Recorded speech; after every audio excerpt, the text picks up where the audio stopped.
네, 오늘은 누가복음 8장 1절부터 15절까지 하나님의 말씀 나누겠습니다. 오늘 본문의 1절부터 3절을 보면 하나님 나라의 운동가들, 예수님의 제자, 이 여인들이 등장합니다. 그들은 예수님과 함께하며 자기 소유로 이 믿음의 사역들을 섬기고 헌신했습니다. 누가복음 7장만 보더라도 예수님은 백부장의 종을 고쳐주시고 과부의 아들들도 고쳐주시고 이 소문이 퍼져서 많은 사람들이 예수님께 나왔지만 3절 말씀을 보면 함께하고 자기 소유로 예수님을 섬기는 자들은 소수인 거야. 예수님에 대해서 듣는 사람은 많지만 함께하고 제자의 길을 걸어가는 사람은 소수다라는 거죠.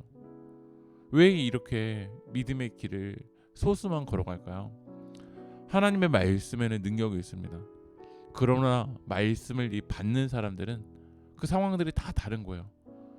누구는 그 길가를 걸어가는 사람이 있고, 오늘은 예수님이 비유적으로 말씀하신 것처럼 누구는 바위로, 누구는 가시떨기 안에서 살아가고, 누구는 좋은 땅으로 살아가면서 하나님의 말씀을 받는 사람이 있다라는 거야. 씨앗은 생명의 말씀입니다.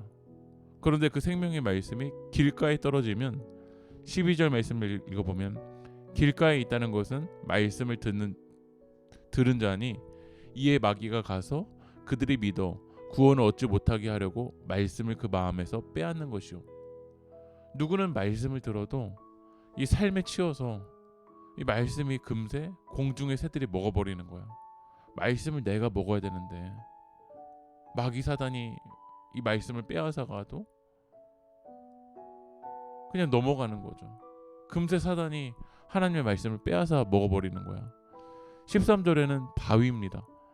바위 위에 있다는 것은 말씀을 들을 때 기쁨으로 받으나 뿌리가 없어 잠깐 믿다가 시련을 당할 때 배반하는 자요. 바위에 있다는 건 말씀을 듣기는 하지만 뿌리를 내리지 못하는 거야. 예수 그리스도의 십자가 앞에 내가 죽고 예수님으로 뿌리를 내려야 되지만 우리는 뿌리를 내리지 못합니다.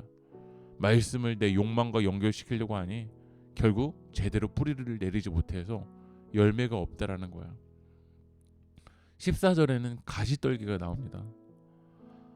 가시떨기에 떨어졌다는 것은 말씀을 들은 자이나 지내는 중 이생의 염려와 재물의 향락의 기운이 막혀 온전히 결실하지 못하는 자요.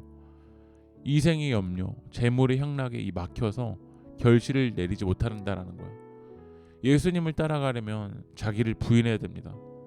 그러나 부인하기 어려운 우리의 욕심들이 너무 많은 거야. 그 가시떨기에 치여서 말씀이 자라나지 못한다는 거죠. 15절을 보면은 좋은 땅이 나옵니다. 농부는 봄이 되면 씨앗부터 뿌리지 않습니다. 먼저 밭을 기경합니다. 밭을 부드럽게 갑니다. 왜냐하면 좋은 땅이 돼야, 좋은 밭이 돼야 이 씨앗이 심겨지고 열매를 맺을 수 있기 때문입니다. 오늘 이 시간 여러분 기도하면서 여러분 마음에 있는 커다란 바위를 여러분 내려놓으십시오. 가시떨기를 여러분 내려놓으십시오. 성령님께 기도하십시오. 주님, 내 마음을 기경하여 주십시오. 주님, 하나님의 말씀을 있는 그대로 받아들일 수 있고, 그리고 예수님의 제자들처럼, 여인들처럼 예수님을 따라가는 제자 될 수 있게 해달라고 여러분 기도하며 나아가는 여러분들에게 소망합니다. 기도하겠습니다.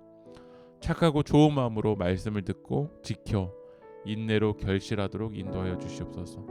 예수님의 이름으로 기도합니다. 아멘.